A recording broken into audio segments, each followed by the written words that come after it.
नहीं, पंकज। पर बार बार चुनाव हारते रहेंगे तो एम से एम वाई समीकरण से एम गायब हो जाएगा। महेंद्र सिंह जी अभी क्यों इन्होंने नहीं, ये भी कहा था, क्यों, क्यों? सैयद कासिम साहब जानते हैं, अभी अखिलेश यादव ने पश्चिमी उत्तर प्रदेश के एक बड़े मुस्लिम नेता से कहा, मुसलमान जाएगा कहां।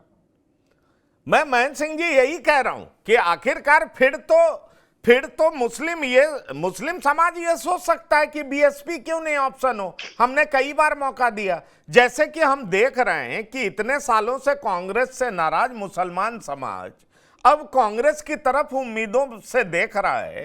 तो उस तरीके से मुस्लिम को लग सकता है कि ये हरा नहीं पाते हैं, इनको हम वोट देते हैं वो बर्बाद जाता है, तो क्यों नहीं हम बीएसपी को ट्राई करें।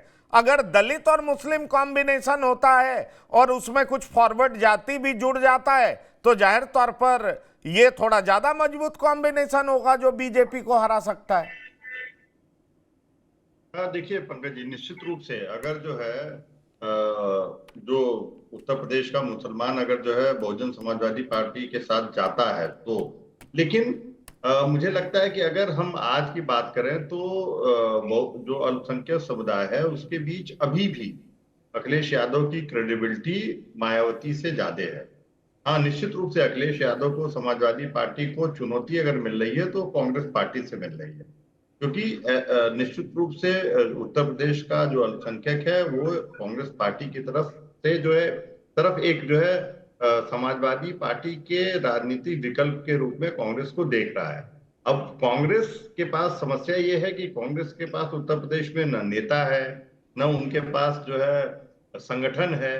तो किस तरीके से वो चैनलाइज हो जो ये वोट बैंक है। और आप देखिए निश्चित कि किस प्रकार से उत्तर प्रदेश में बहुत संगठन की बात करें तो कांग्रेस का कोई एक तरीके से कहें कि जमीनी स्तर पे, जिला स्तर पे कोई संगठन दिखाई नहीं देता कहीं पे। बस एक नाम सुनाई देता है कि कोई अजय राय हैं जो उत्तर प्रदेश कांग्रेस के अध्यक्ष हैं, और कोई एक जो है कांग्रेस हाई कमांड ने किसी एक व्यक्ति को, पहले प्रियंका गांधी होती थी, अब जो है अविनाश खन्ना है, जिनको एक प्रभारी बना दिया है। इसके अलावा कोई राजनीतिक गतिविधि कांग्रेस पार्टी की तरफ से दिखाई नहीं देती है जमीनी स्तर पे। तो ये एक दुविधा है। और अगर अखिलेश यादव कहते हैं कि अल्पसंख्यक के पास विकल्प क्या है, तो वो एकदम मुझे नहीं लगता कि वो कहीं से भी गलत कहते हैं, और ये साफ है।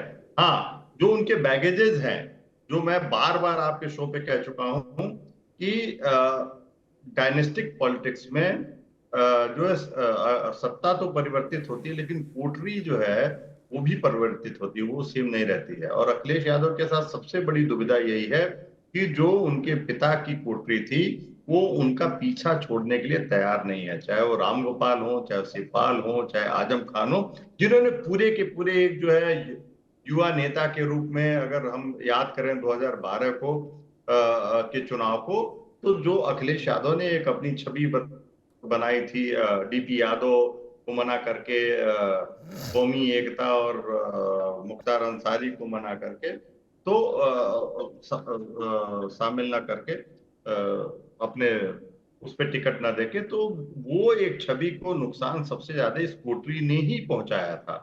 और ये कोटरी अभी भी सक्रिय है। ये सबसे बड़ी चुनौती है अखिलेश यादव के लिए अगर समाजवादी पार्टी की बात करें।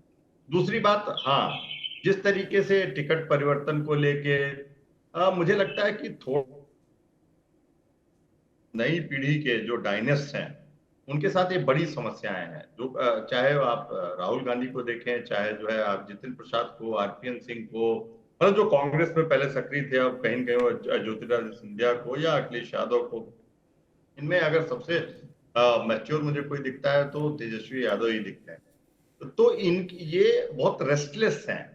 जो एक एक जो है राजनीति को लेके एक परिपक्वता जो होनी चाहिए, वो इन सेकेंड जनरेशन लीडरशिप में या थर्ड जनरेशन लीडरशिप में जो पॉलिटिकल डायनेस्ट है उनकी मैं बात कर रहा हूँ, उनमें वो परिपक्वता, वो मैच्योरिटी नहीं दिखाई देती पॉलिटिकल रूप से।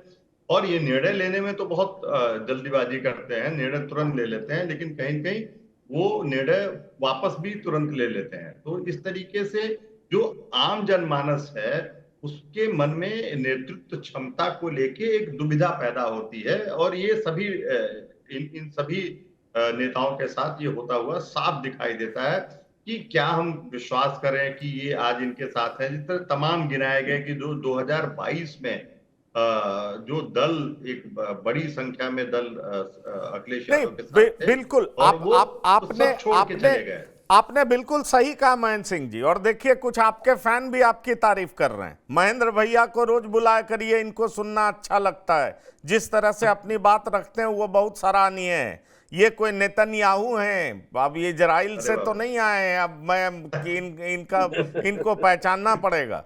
कार्तिक श्रीवास्तव आपके लिए राव साहब लिख रहे हैं और महेंद्र सिंह जी के लिए भी लिख रहे हैं, तो ये बड़ी अच्छी बात है। और एक साहब मेरी भी तारीफ कर रहे हैं कि आप बड़ा अच्छा डिबेट कराते हैं, क्योंकि सबको बोलने का भरपूर मौका देते हैं। मुर्गा मुर्गी की तरह लड़ाई नहीं होती आपके शो में। तो चलिए, ये अच्छा है, सबकी तारीफ ही हो रही है, बढ़िया है।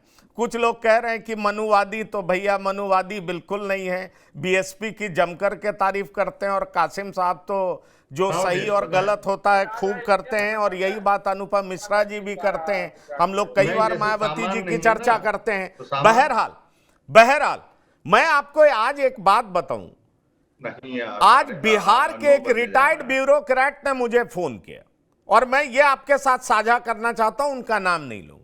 वो कह रहे थे, जरा इस बात पर सोचिए कि ईडी ने जब जब तेजस्वी यादव को बुलाया, तेजस्वी यादव लगभग गए, उनसे पूछताछ भी हो गई, इन्वेस्टिगेशन खत्म हो गया। लेकिन एक बात पे कभी सोचते हैं कि पप्पू यादव कांग्रेस के माफ करिएगा, लालू यादव कांग्रेस के तमाम मजबूत उम्मीदवारों को बिहार में जगह देना क्यों नहीं चाहते? उनको भी पता है कि पूर्णिया से पप्पू जीत सकते हैं, फिर भी उनको लड़ाना क्यों नहीं चाहते हैं? कन्हैया को लड़ाना क्यों नहीं चाहते हैं? ये किसके प्रेशर में हो रहा है? इस तरह की बातें भी पर्दे के पीछे चलती हैं कि विपक्ष भी फ्रेंडली मैच खेल रहा है, दरअसल उस पे प्रेशर किसी और का है। कई लोग इस तरह की बात करते हैं। अब मैं इस बात को समझ नहीं पाता हूं, मेरे पास जब तक कोई ऑथेंटिक चीजें नहीं हो तब तक इस तरह की बात करना मुझे बेईमानी लगता है। लेकिन मैं बिहार में भी जिस तरीके से देख रहा हूं कि लालू प्रसाद का अड़ियल रवैया, कांग्रेस के बड़े नेताओं को नहीं उतरने देना, उसी तरीके से मैं देख रहा हूं कि आजम खान ने मुरादाबाद जीता हुआ सीट, उसको लेकर के इस तरह का रवैया अपनाया। बाद में जिस तरीके से एसटी हसन को लेकर के चिट्ठी भेजते हुए अखिलेश यादव सुने और देखे जाते हैं, इसका मतलब क्या निकाला जाए कासिम साहब?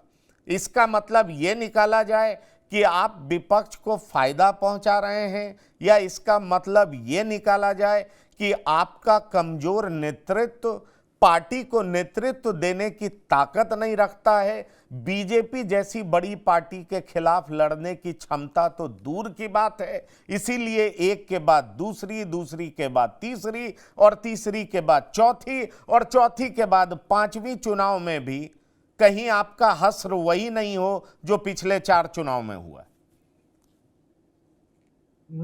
पंकज जी, ये बात आपकी जो है उसको जस्टिफाई कैसे किया जाए, किस तरह से इसको किस तरह से पेश किया जाए, किस तरह से रखा जाए। अभी महेंद्र भाई ने कहा कि अखिलेश यादव जो है उनकी एक क्रेडिबिलिटी है और थी में सेकंडों का फर्क होता है। 1 सेकंड पहले कोई चीज होती है, 1 सेकंड बाद वो चीज थी हो जाती है। जैसे अखिलेश की मुसलमानों में क्रेडिबिलिटी थी, है क्यों नहीं मैं बता रहा हूँ। अखिलेश यादव ने एक ट्वीट किया, उसमें 2 तस्वीरें थी। मौलाना खालिद रशीद फिरंगी महली के यहाँ का अफ्तार का प्रोग्राम था, और राव साहब आपने वो तस्वीर देखी होगी, उसमें उन्होंने लिखा ऊपर कैप्शन ट्वीट पे, लखनऊ। खत्म हो गई बात। लोग अब उसी तस्वीर में एक दोस्त है मेरा, मैंने उसे फोन किया, मैंने भाई बहुत शानदार फोटो आई मेरी अखिलेश के साथ, और यार ये कहने लगे कौन वाली? अच्छा वो खालिद मौलाना साहब वाली। मैंने कहा हाँ।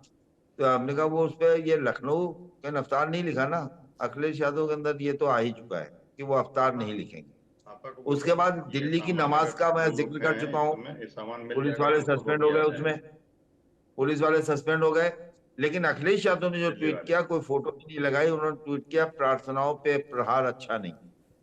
मतलब नमाज और प्रार्थना, आदमी ढूंढता रहा कि अखिलेश यादव ये किस लिए कह रहे हैं, कुछ समझ नहीं पाया, ट्वीट को डिकोड नहीं कर पाया। फिर मुख्तार अंसारी प्रकरण हुआ, अखिलेश यादव का एक पेज का ट्वीट था, पढ़ पढ़ के राव साहब से लेके अनुपम भाई से लेके महेंद्र जी से लेके कासिम और पंकज जी पूरा पढ़ डाला, परेशान हो गए कि ये क्या हो गया, इसमें क्या लिखा है, किसके लिए ट्वीट आया। मामला तो आज मुख्तार की मौत हुई है, न मुख्तार का जिक्र, न अफजाल का जिक्र, न मुख्तार अहमद अंसारी उनके दादा किसके हवाले से कह देते कि उनके पोते, या गाजीपुर की घटना तो इलाहाबाद में तो हो चुका था, प्रयागराज की घटना बड़ी वो है, सरकार फेल हो गई है, उसमें भी अतीक और अशरफ का नाम नहीं था। तो ये क्रेडिबिलिटी, मतलब जो क्रेडिबिलिटी थी और है, दोनों में सेकंड का फर्क होता है। और ये सेकंड अखिलेश यादव ने रामपुर में भी किया, मुरादाबाद में भी किया, बिजनौर में भी किया, फैजाबाद में आपने पासी बिरादरी सामान सीट पे लड़ा दिया, मेरठ में सामान सीट पे आपने पहले गुजर से नामांकन करा दिया, जो आप समझिए अतुल प्रधान नामांकन कराए, आज उनका नामांकन हो गया। अब आपने दूसरा टिकट बैठ दिया, कम से कम गुजर को तो आपने नाराज कर दिया। गुजर कोई मुसलमान हो यादव तो है नहीं कि आपके पीछे खड़ा रहेगा।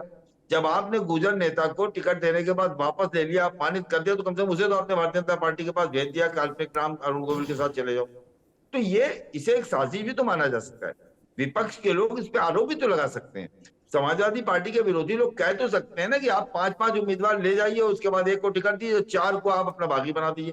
देखिए ये राजनीति है, राजनीति करने जो लोग आए हैं, अगर उनको अपना नहीं मिलेगा तो थाली जो है वो खराब कर देंगे। जैसे खेल बचपन में लोग खेलते थे, अगर कहीं इधर उधर हुआ तो ऐसे ऐसे करके वो खराब कर देते थे, जो हाथ से हम लोग जमीन में बनाते थे, मिट्टी से चौसर बना के खेला जाता था। अगर हमारा खेल सही नहीं तो उसको मिटा दिया, जाओ नहीं खेलते। तो जिन 3 लोगों को आप उठा के उस चौसर से बाहर भेजेंगे तो वो आके वो आपके हाथ से वो नक्शा बना हुआ है उसको खराब कर देंगे। तो कम से कम अखिलेश यादव ने 10 सीटों पे तो नक्शा खराब करवा दिया। अब वो जो लोग नाराज होंगे तो कहां जाएंगे? आपने बागपत में टिकट बदला, आपने गाजियाबाद में, गौतम बुद्ध नगर में टिकट बदला, आप ये सारे टिकट बदल के, फिर मैं कहूंगा पंकज जी आप अपने घर का टिकट नहीं तय कर पा रहे। घर के टिकट में आपके यहाँ बड़ी दिक्कत चल रही है कि कौन लड़ेगा कौन लड़ेगा। अखिलेश यादव का ये कंफ्यूजन, 63 एम्पियर, अखिलेश यादव की ये टिकट बांटने की जो तरीका और रणनीति है। मन जी आप म्यूट कर लें। महन जी म्यूट कर लीजिए, महन जी म्यूट कर लीजिए।